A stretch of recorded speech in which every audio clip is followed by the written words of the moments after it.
goes through, if Wow. Yeah. Okay. Yeah. All right. I'm going to start this. So, okay, sorry about that. Yeah. no, I love it. I tangent. chat all day. I mean, yeah, it could be a whole interview of chatting. I love it. Right. Yeah, just getting to know you guys, because I'm sure you're just really, you have great backgrounds. Enjoyed reading up on on the, basic bios, but so thanks to coming on to TSC Talks. I think I started out in the TSC community, which is a genetic condition that causes benign tumors to grow in different organs of the body, and kind of got stuck in that, I don't want to say stuck, but wanted to broaden the content. Personally, have a strong interest in alternative medicine. I'm a cannabis patient, and connected with Sherry and Sandy, and Sandy proposed this idea to talk about the state of birth in Massachusetts, or just in general, related. It's something that I really hadn't thought of.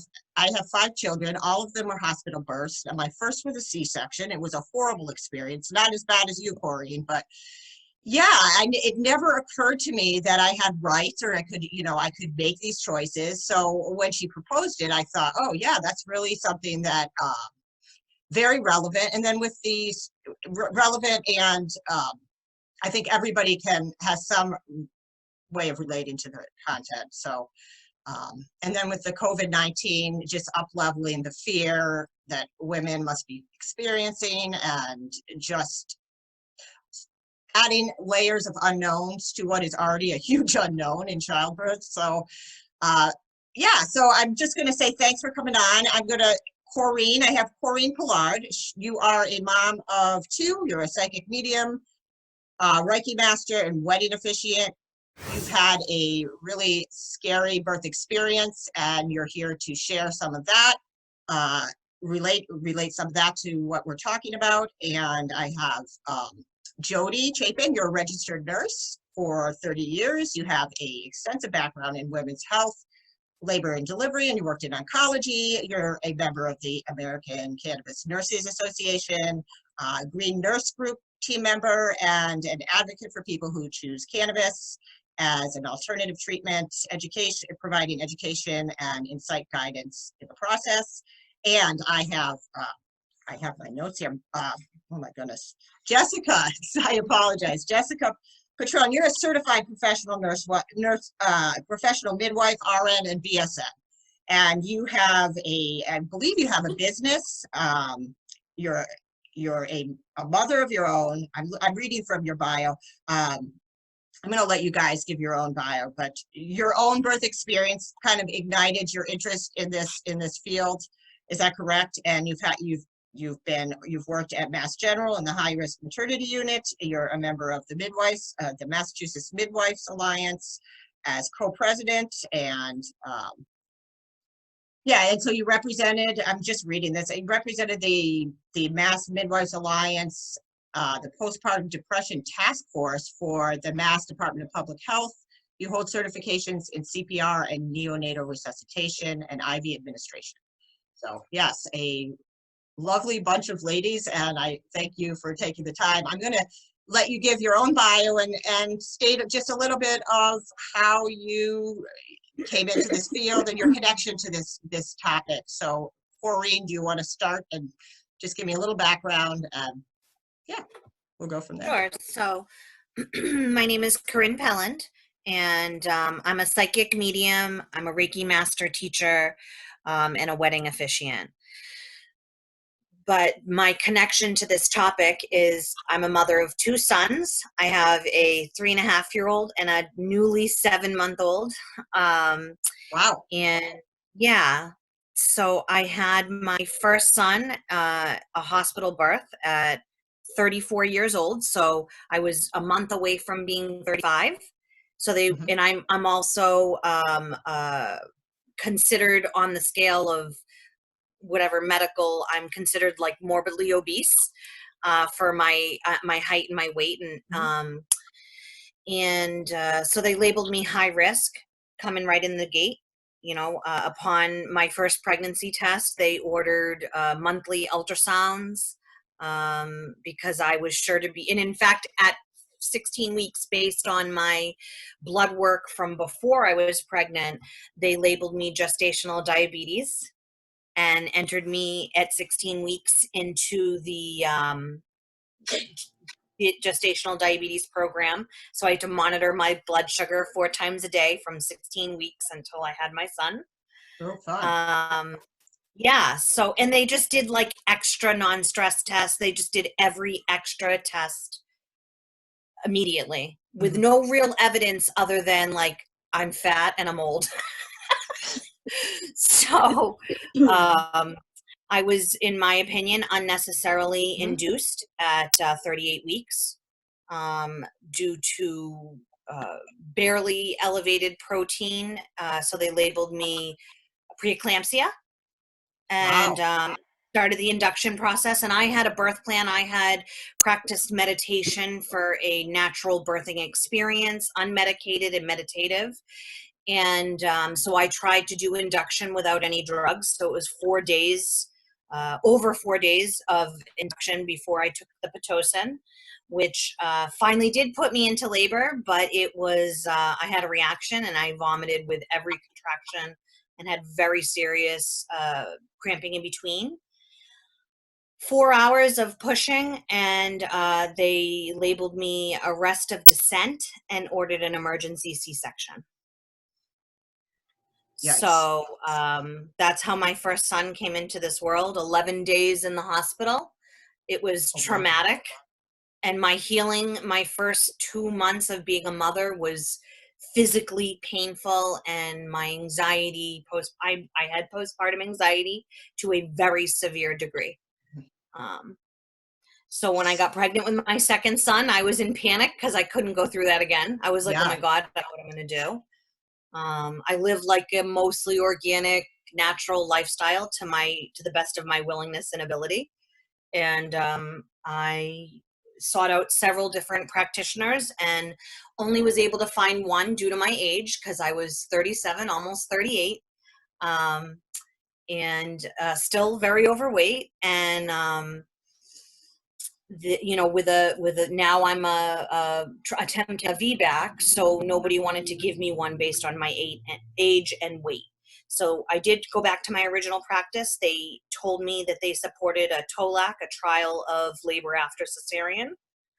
And at 35 weeks, I got my note. They send an email after each visit with your updated notes. And I went into my file and it said, patient requests repeat C-section if baby is over 8.5 pounds or if she gets an elevated blood sugar. And at that point, I had yet to have an elevated blood sugar. And also my first son, who was born at 39 weeks one day, weighed 8 pounds, 13 ounces. I was very obviously going to have a bigger than 8.5 pound baby.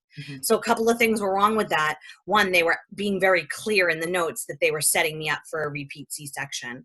But also that conversation never took place. Nothing even remotely like that conversation took place. Wow. So I am part of a holistic kind of crunchy community, and Birth Matters was recommended to me. So I reached out to them in like absolute panic, and my husband's not on board. He was scared for all the reasons they told us. If you have a baby at home after having a C-section, you're 50% more likely to have a uterine rupture, which 50% is actually true, but it goes from like, I don't know what the actual number is, Jessica might be able to tell us, but like 0.5% or whatever to 1%. It does double, but it's such a small number. They told us that if my uterus would rupture, which I was 50% more likely to have a uterine rupture, that the baby would certainly die, and I would most likely die too. Oh my goodness. So Birth Matters looked at my medical records. They combed over them from both pregnancies and deemed me not high risk based on the facts, the numbers.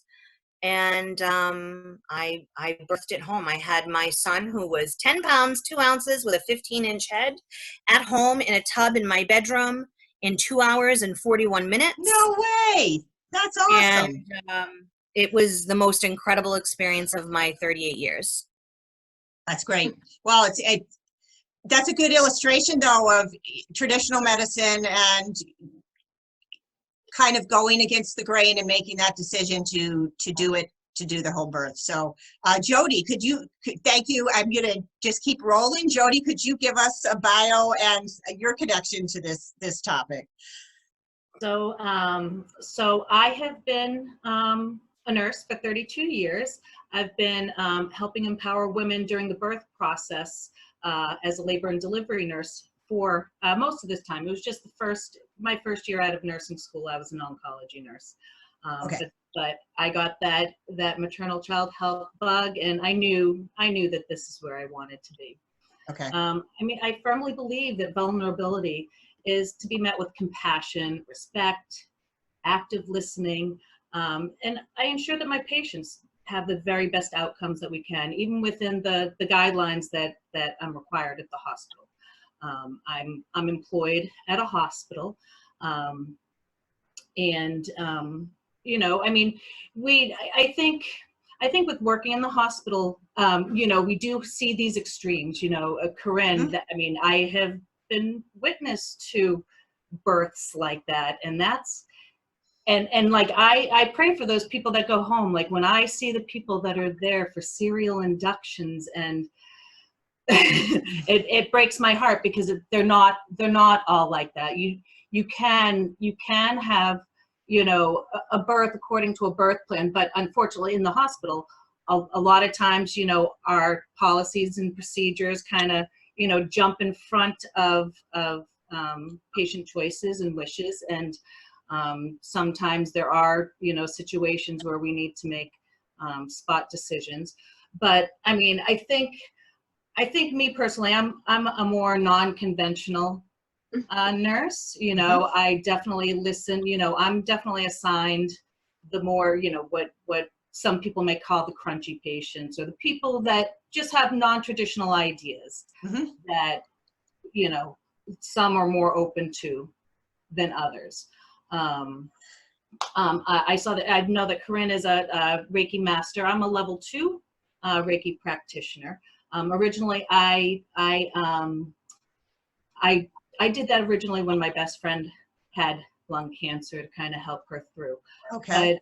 But many of us nurses on the labor and delivery unit are Reiki certified. Really? Yes, yes. And we incorporated, I mean, labor, that's, you know, you're there, you're exchanging energy. I mean, a lot of times, I mean, that's what it's about. It's how the patient uses her energy and is able to, you know, focus on the birth process. And, you know, and I think, you know, I think that's important, is being able to balance, you know, following policy and procedure, but also carrying out the patient, the family's wishes of how they visualize, you know, they envision birth. I mean, birth is, you know, one of those things. It's like even planning a wedding, you know, you look forward to this one day, you plan, you think it's going to go one way, and then plans change on a dime, and,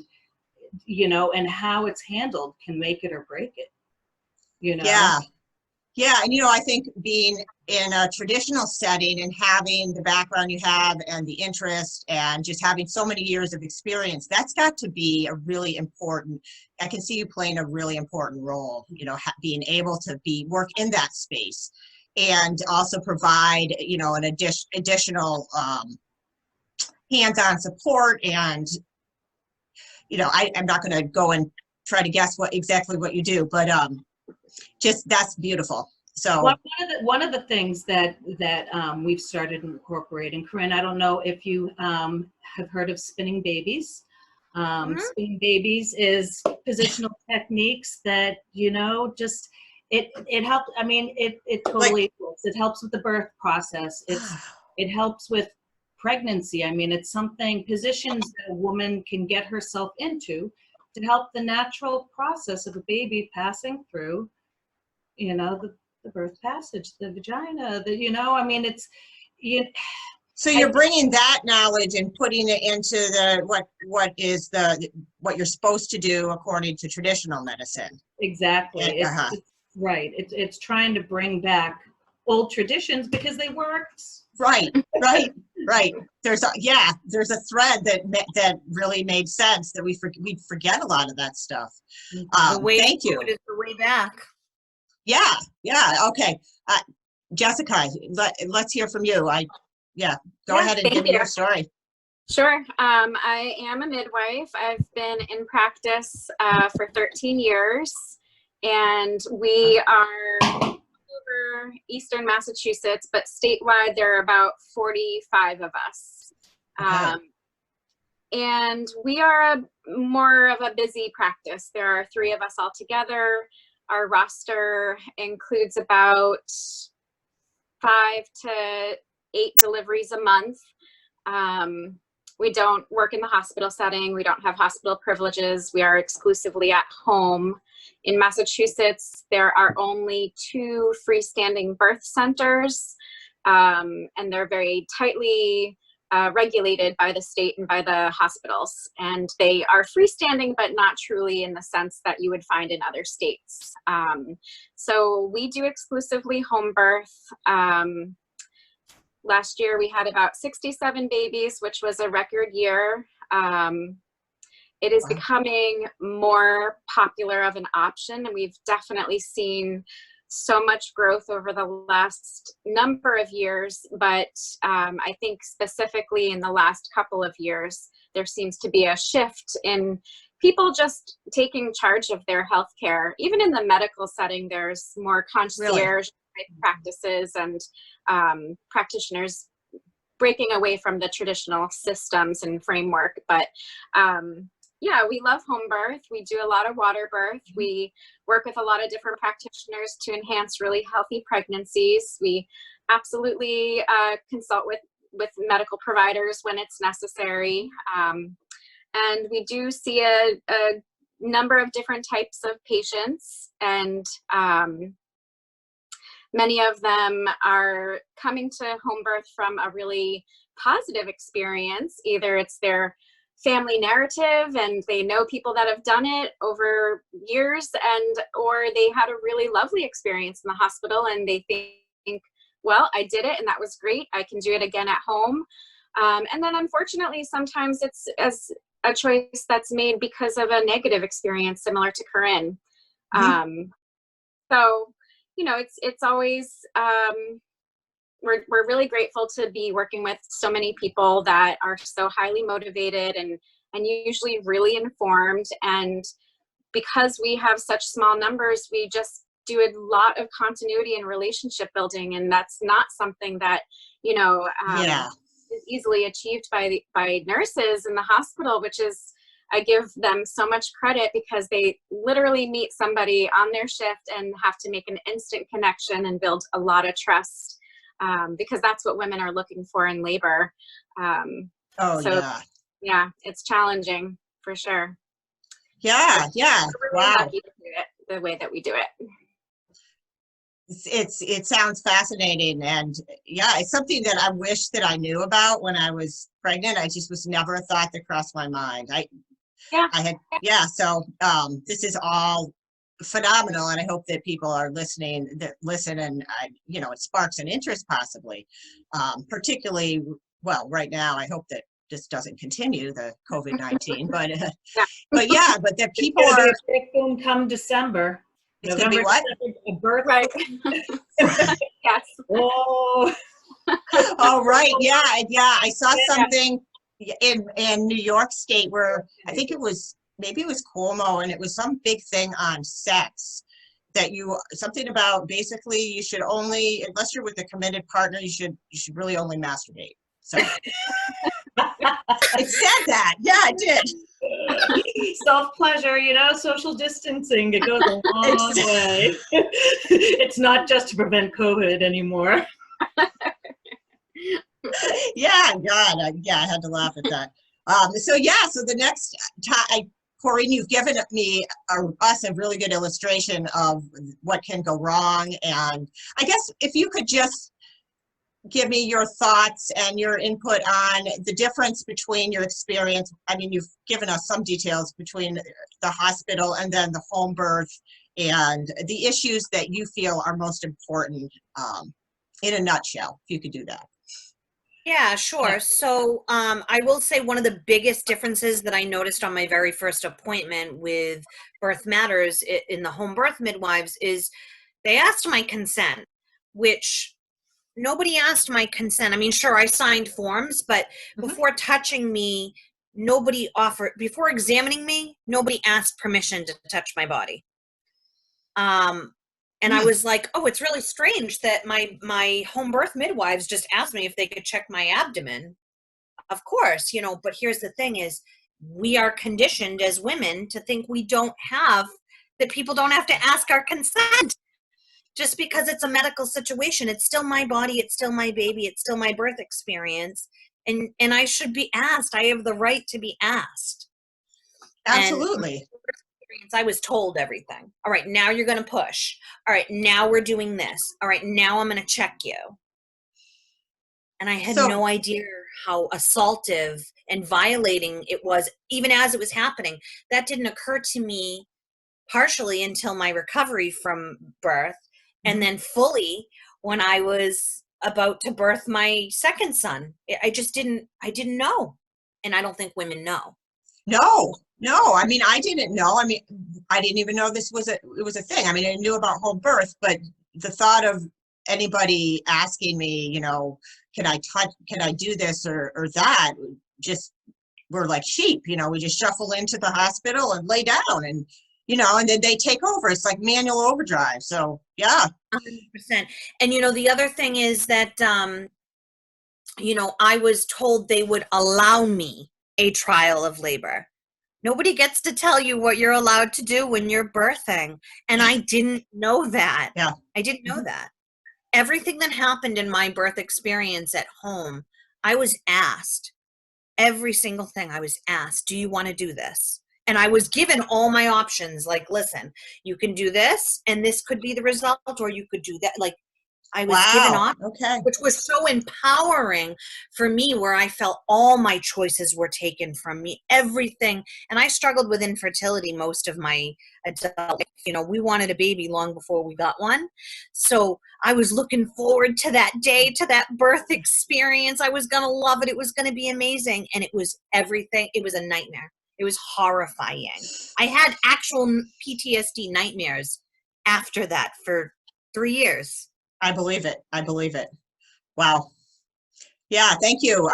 Yeah, and Jodi, can you kind of go along the same topic? And what concerns do you see that the difference and having feet in both, the alt medicine area and then being in a traditional nursing role?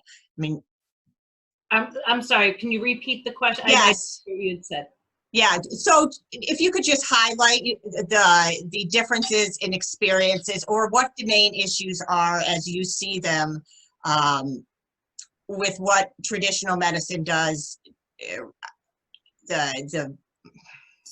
So, I mean, my experience shows me that there is a lot of interventional medicine, that there's a lot of decisions mad because of numbers, and they're always, it seems as though, I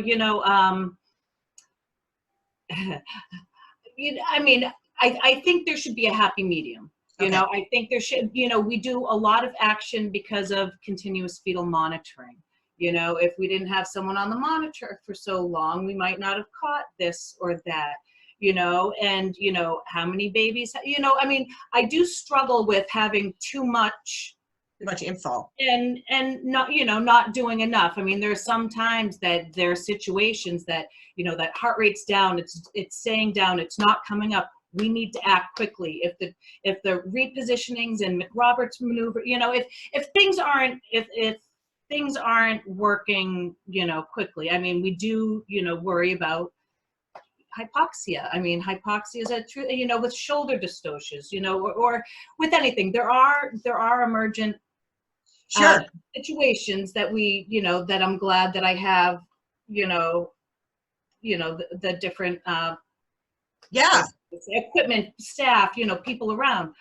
But I mean, I think there's a lot, in my personal opinion, a lot of unnecessary induction, cervical ripening, soft, I mean, I would like to see a more happy medium, you know, you know, not so interventional. I think, you know, my practice, I kind of practice like at a birthplace, but in a hospital setting, you know. I mean, I love working with the midwives in our, there are groups that do have midwives. And I mean, and there are some doctors that almost, you know, have the less interventional approach, but it's not everyone. And I think, you know, if there are people that are looking for the more, you know, the more natural approach or the less intervention, I mean, they, you know, they need to ask around, ask the groups if everybody practices a certain way. But I mean, sometimes it's the luck of the draw if they come in labor, or if somebody else is on and they haven't, been, you know. I think, you know, I'm torn with people's, just like, I definitely hear Corrine's. I mean, I've seen her story. That type of terrible experience. Yeah.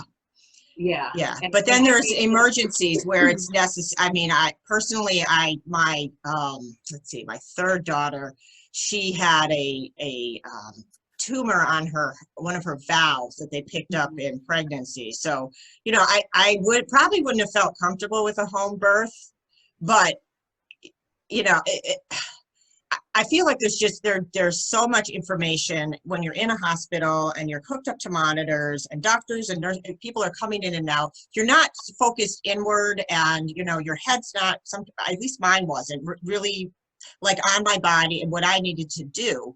And so I can see how the mental component would be a huge factor in having a more successful experience. And it would be more challenging in a hospital setting. But it's also, you know, there's a lot of life-saving. There's that piece of the life-saving and just being right there at the moment. Like you said, something like hypoxia. Am I saying it right? That's lack of oxygen. So you want to catch that right away, which I can see why there'd be risks involved in a home birth. However, I'm going to go to Jessica, and I'm going to ask you kind of to pick up this piece of conversation and tell me I mean, you did an internship, or you worked in the Mass General, so you have that background, and now you're as a midwife. So if you could kind of contrast them and give some.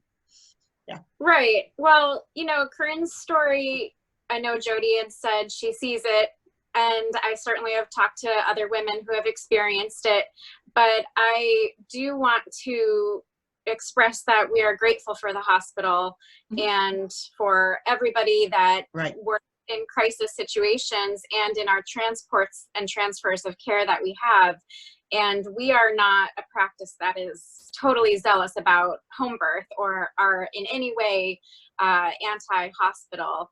We are, in fact, one of the only practices that utilizes a lot of the conventions of standard care. So most of our patients are fully vetted by the time they are in labor. We've got a very complete clinical picture, all the standard tests and procedures. It is true that we offer it as a choice, and we are obtaining consent for certain procedures. That should be the norm everywhere. And we are interested in our client preferences and their thoughts, and we maybe can cater to their wishes a little bit more, because typically we are working with very low risk, healthy women. And Corrine is very healthy. It is true she does not meet the lowest risk, most ideal candidate. But what I will say about Corrine is that she was so passionate, so highly motivated, and so reasonable. To hear her talk now, yes, this is her as a person, like, she did it, she's so proud. But in our initial conversations, she was completely reasonable. We had so many contingency plans, and we said in a really transparent, forthcoming way, like, yes, you deserve a chance, but there is like such a likelihood that we might end up, and we need, X, Y, and Z from you. And we need to, make sure that you really understand that there is risk and that we might not be able to take you on. So what I will say though, is that policies and procedures are important. We can depart from them sometimes. Mm-hmm. And I can't answer the question of whether or not VBAC is safe at home. That's, there's good data to support that it is an increased risk, and it's, that's a tough area in which we all kind of navigate, even in the hospital setting. And in a healthy, low-risk pregnancy, of course, there's still complications that can occur, hypoxia being one of them.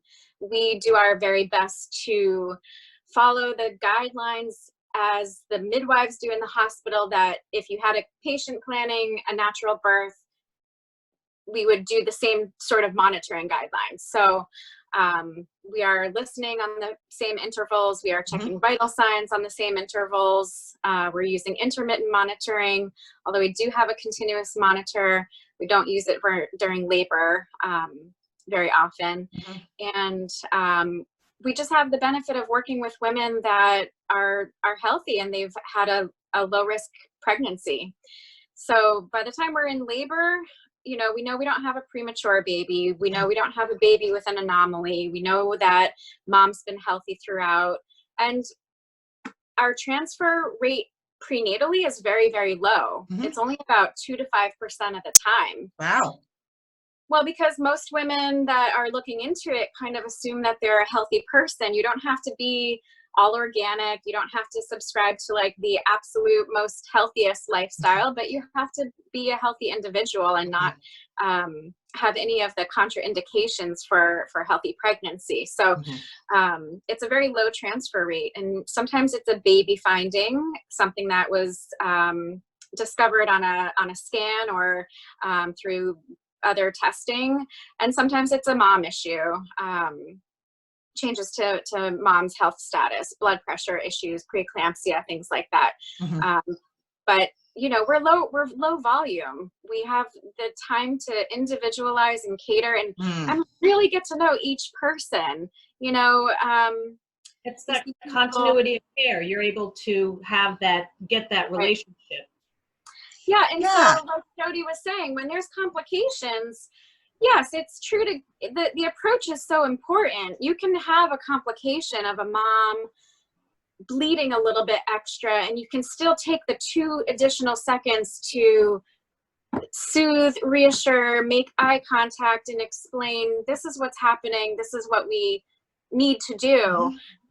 And approach it with kindness and clarity instead of being rushed. And I understand it's difficult to work in emergency settings. I mean, I in my experience in nursing school and working in Boston, which has been a really lovely opportunity, I saw codes and I saw really emergent situations. And yeah, it's really difficult in the moment to hindsight is always 20/20. You can always look back on a situation and say, oh gosh, we could have done that differently. Right.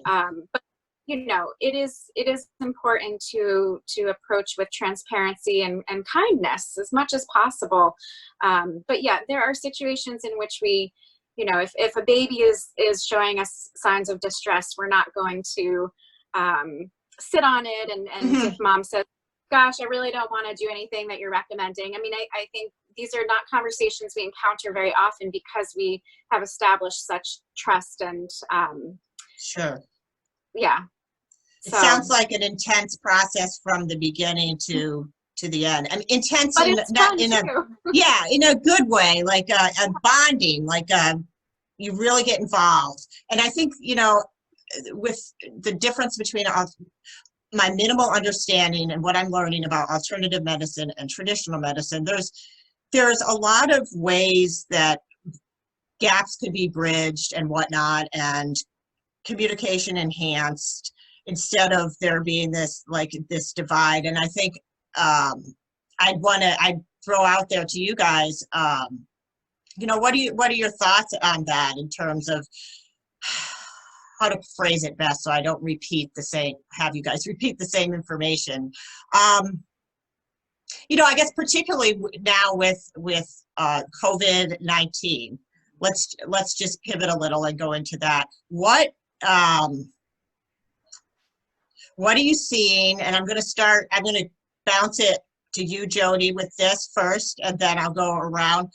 Being in the traditional setting, give me a little picture now of what it's like in terms of a woman that's coming in pregnant and delivering, in terms of, yeah, what the precautions are and how it's changed. And then so this COVID-19 has put a huge damper on healthy women wanting to come in to have, you know, their normal birth.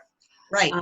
Especially right now today, anybody and everybody walking into the hospital or around the hospital has to wear a mask. You cannot take that mask off anytime you are on hospital property. That includes in the labor room. That includes the patient. That includes the patient's one person that's helping them with birth. There are no visitors allowed, no children, no family, nobody else. The only person allowed in the room is the one that will be wearing that second baby bracelet that's given out when a baby's born. I mean, labor, you're breathing with women, you're teaching. I mean, it's all about the closeness. I mean, how do you socially distance yourself from somebody who needs your support, your encouragement, your empowerment? They're not going to be able to walk around outside of their rooms freely, you know. I mean, Of course, right. I mean, everything is changing. I mean, you know, we're trying to get over the hurdles of, you know, the medical intervention and, you know, this, like, and how long is this going to happen? I mean, you know, we were talking before, you know, with home births, I can totally see more people, you know, turning to home, right, or waiting at home longer before they come into the hospital. Doulas, I bet, will start booming because people will want the support at home until absolutely necessary to go into the hospital. yeah. You know, it scares me that, you know, as a labor nurse, I can still be pulled to, you know, to do COVID screening. I mean, that happened, you know, one of my other shifts at work. I mean, it's scary. I mean, you know, we're hoping that there's enough beds for these healthy women, you know, and even the sick, you know, I don't mean to leave out sick women that have issues, but I mean, Wow. I mean, it's putting a damper, to say the least. That's got to be tough to navigate. Have you, go ahead. had I just wanted to ask Jodi, have you had instances of moms and babies being separated? Good question. For precautions, or? Not as of yet. They would be separated if they tested positive for COVID-19. But as far as today, knock on wood, we have not had to separate a mom and baby. Wow. Yeah, and actually rooming in is encouraged. Well, yeah, that's a positive. Yeah, so Jessica, I'm going to bounce it to you. So what do you see now in light of COVID-19 in your practice? Are you seeing more people coming in and interested in home birth? Oh, me, yes. Yeah. The influx of inquiries is so unexpected. I can't keep up. I'm getting probably 10 emails a day, which is impossible for us to entertain the idea of taking all these women on. And that's true of a lot of midwives across the state. Really? Not everybody is a good candidate. I mean, that most people probably inquiring last minute. I mean, we've had yesterday a woman inquire, she's due March 30th. That's like less than a week from now. People making choices out of fear and panic is not typically what's happening. You know, in fact, those are, you know, and whenever we get an inquiry that somebody is so afraid of the hospital and, you know, so afraid of other providers and afraid of needles. I mean, we all encounter that in patient care, but they may not be a great candidate. But that's not what's happening right now. These are women that are realizing that their birth plan, their what they thought they were going to experience in the hospital is drastically different. And there is obviously a great concern about becoming sick and being exposed. But a lot of the women are making the choice based on the fact that their support person might not be able to be present with them.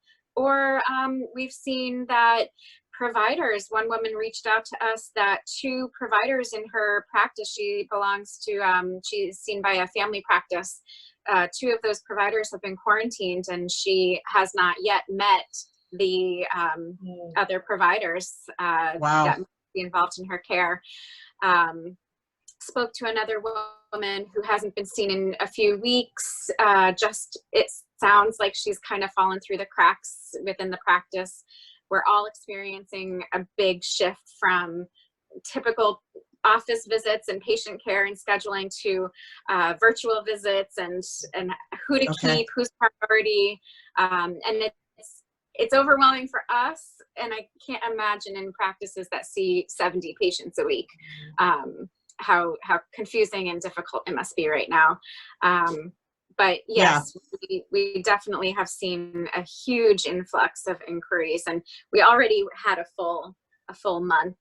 So we've only allotted space for a few, unfortunately. Okay. But Okay, so you know that leads me kind of to the last part, and that would be like recommend. Corrine, I'm going to bounce it to you in terms of, you know, I know you, as far as COVID-19, you don't have, you know, you didn't have your baby when it was happening, but just how would you recommend to someone, you know, what would your suggestions be to someone that might, you know, not necessarily, like you said, you were labeled high risk, but you know, you were willing to push through that. What would your recommendations be to someone out there that's pregnant, that might be, you know, on the fence of being high risk and thinking through this decision-making process in terms of maybe I will consider having a home birth in light of this COVID? What would your recommendations be in terms of dealing with the traditional medicine and making that decision? So first of all, I would say do your research. Don't just trust what's told to you. If somebody gives you a fact, look it up. And look it up in multiple sources. Don't just take the first one that you encounter. Talk to other people who have had safe home births. And you know what? If you know someone who had a not safe home birth, find out what happened there. Yeah, that's a good one. And I will say, I know that, you know, I was late to care at 36 weeks. But my first appointment was like over 2 hours long because I had so many questions and my husband had so many questions. My first appointment with my midwife practice, my mainstream midwife practice, was a half an hour, and it was mostly filling out paperwork. There was no real relationship. And this is just my experience. I know people that have had amazing relationships with their mainstream midwife or OB, and I'm so happy for them. That was not my story. So like I would say, remember that every intervention increases your opportunity for another intervention, or not opportunity, the necessity for another intervention. And that's statistically a fact. Okay. And you know, don't let your preconceived notions deter you from contacting a home birth midwife. They will tell you that's a good one. If you are a viable candidate or not. Mine were, I was worried about money. The truth is, at the end of the day, my hospital birth after insurance costed me more than my home birth did. Wow. Well, that's good to hear. I get. Yeah. So with COVID, interesting. Insurance, it was more expensive by over $1,000. So don't rule it out. Don't rule out the potential. Make the call and investigate. Yeah. As a healer, they trust you. I mean, they will tell you. That's my heart really truly aches for pregnant women right now. A lot of women have been reaching out to me because I am a home birth advocate and a natural birthing advocate. So a lot of women are reaching out to me personally, like, hey, I'm in my last trimester, I'm petrified, you know, I'm probably not a candidate because of X, Y, and Z. You know, birthing is a really intimate experience, and you have to trust your provider. If you don't trust the people that are in that room with you, you're setting yourself up for a negative experience. And that was what happened. I didn't trust my providers with my first birth, and I didn't advocate for myself because I didn't know that I could. So even in the moment, ask questions. If they say you have to do this, take a minute and breathe and ask why. You know, if you are able to have a support person, have that person help you keep to your goals if at all possible. You know, I think that I had access to my home birth midwives via phone and text. So I was able to build a relationship in the short, less than 5 weeks that I was in practice with them before my son came. But I trusted those women. I knew that, I could, I felt empowered, and I knew that I could ask questions and get real answers. Good. Excellent. Jodi, your suggestions, your thoughts on how to mentally get around this, you know, anything you can give us that would help pregnant families. You know what, there's just them all knowing that they're not in this alone, that unfortunately this is the new normal. You know, and I hate that I have to say that, but it is. We're all having to face, you know, a new normal, and a new normal quick. There's rarely no preparation. I mean, other than just saying, okay, today, this is, you know, this is the recommendations, but they seem to change overnight. They change hourly. I mean, it's going to be so different from the last time I left a shift. I mean, when I show up in the next couple of days, I know things are going to change. And even throughout the shift, things may change. So I tell those pregnant women out there, just, you know, hang tough, do your research. I mean, if they are able to stay home in labor, you know, that's probably at this point the safest place, you know, and, you know, if you're, you know, when you need to come in, that's when you brace yourself. Brace yourself. There are some, you know, I mean, the mask rule is going to be a huge thing, you know, the social distancing, the, you know, not so mentally prepare. Right. It's, you know, yeah, it's the mental preparation. And I really hope that, you know, I mean, there's a lot of people that pregnant or not, you know, they find it difficult to deal with anxiety and depression and emotion. And I fear for these women, you know, for these support people. I mean,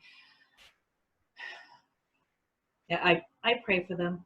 And I'll, you know, when I'm working, I will, you know, be there and support them and, you know, guide them as I always, you know, have. But it'll just be behind a mask. Behind a mask. Yeah. Oh man, I expect to see a lot of introspective journals and, you know, blogs labeled like behind the mask. Good Jodi, one. Yeah. What happens in the postpartum? Are women having to still wear the mask, and the newborns are in the room and sleeping all the time? Yeah. I spoke to a woman yesterday who's interested in staying home, but also she's interested in finding resources. It's her third baby, and she now wants to plan a natural birth. She'd had previous births with epidurals because she wants to get discharged as soon as possible. So I expect the hospital is going to see some of that as well. Women staying home longer, arriving just to push a baby out. And also women that, and also like elective procedures are being put off. And that we had a woman who birthed at home, and her baby needed an ultrasound, but it wasn't time sensitive. But, you know, new parents are anxious, and a lot of upset people with not having access to resources. We the birth that I went to yesterday morning, unfortunately, we had to transport into the hospital. And for the first time ever in history, we couldn't go with them. And so it was that must have been like, hard. It was really hard. Yeah. Yeah. I mean, she's in labor. And that's like the home stretch for you. That's well, you know, she had many, many, many more hours before the baby came, but it's hard to not provide that support. And I know she's in good hands and was taken care of really, really well at the hospital, but to not be able to even get information and to not be able to help navigate that with them and provide that support piece was you know, upsetting for them and also us. But you know, the hospital providers are doing the best that they can.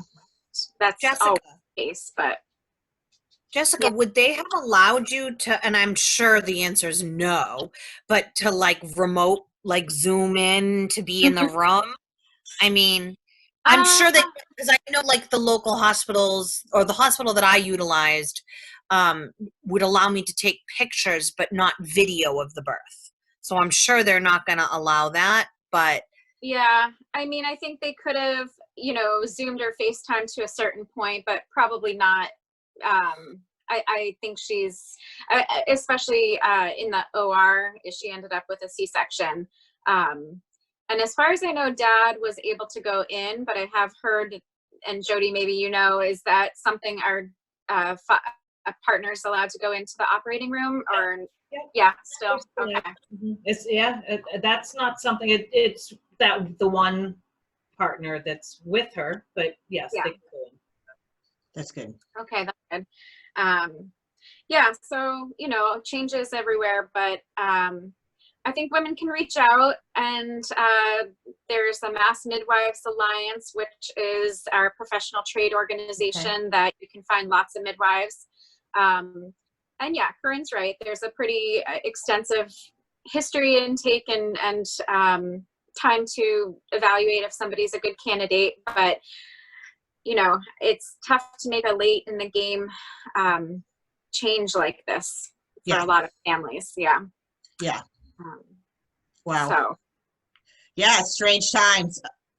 Strange times. Yeah, I think that we could wrap it up unless you guys have any more thoughts you want to add and any more tips. Plug your business. I'll go around and Corrine, go ahead and tell me your website and where people can find you. If anybody has questions that are on the topics we've covered or wants to reach out and learn more. Yeah. Sure. So I am a psychic medium. My business name is Beyond the Gate. I am doing services remotely, so I can do, I'm teaching classes on Zoom. I'm doing phone readings. You can read my blog on phone readings at www.gobeyondthegate.com. You can subscribe to my website for regular updates. You can also find me on Facebook. My Facebook business page is Intuitive Readings Beyond the Gate. And, you know, I'm available for readings and remote healings. And if anybody has questions about birth experience, I have videos, I have pictures, and it's absolutely my favorite topic is to help women. I mean, my husband, who is very, and Jessica can tell you, was like anti. He was like, I'll go to this appointment, but we're not doing this. Morning, we had my son at 11:41 p.m. I was up at 6 a.m. the next morning making eggs and bacon in my kitchen, and my husband came out and said, you have to help. And he's like an introvert. He don't talk to people. And he was like, you have to help other women. Wow, nice. And my husband, I'm an extrovert, and he's like in the corner like, oh God, there's but he said to me, you have to help other women. Really? So that it truly is my passion. So I'm an open book if anybody needs any remote support for that. Thank you. Thank you. Thanks for joining. Yeah, Jodi, go ahead and plug all your sites Okay, and so, yeah. well, so by trade, I am a labor nurse. If there's any questions pertaining to this show today, I am at jodiobrn@yahoo.com. That's all lowercase, jodiobrn@yahoo.com. Okay. And then I am also a green nurse, a cannabis nurse with Green Nurse Group, and that we have a website, greennursegroup.com. And my email there is Jodi, Jodi, @greennursegroup.com. So Awesome. I'm on Facebook. It's my personal Facebook page, Jodi Churchill Chapin. You can look me up, friend me. Awesome. Thank you. Thank you. Jessica, go ahead. Pitch your business. Yeah, sure. Yep, we are at homebirthmatters.com, and we've got all the social media handles as well. They can be found on our website, and pretty easy to search, Birth Matters on Instagram and on Facebook. Yeah, women are welcome to reach out as always. We're happy to provide the right resources and point women in the right direction for whatever they're looking for. Yeah. Awesome. Yeah, and I'll include all of the links that you guys send me, and if you want to send me any other information to include in the write-up of this, please feel free to do that. It'll probably take me at least a week and a half to put it together. And I will let you know when I'm promoting it and tag you all. So hopefully, yeah, I think it went pretty well. Thank you so much for doing this. All right. Thank you for Thanks, having Jill. me.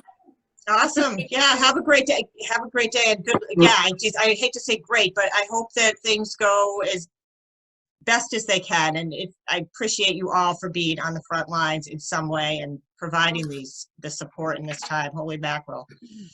I'm glad I'm not pregnant. I hate to say that, but. Me too. Me too.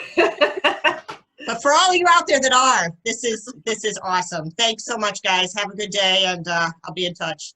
All right. All right. Bye-bye. Bye. Be well.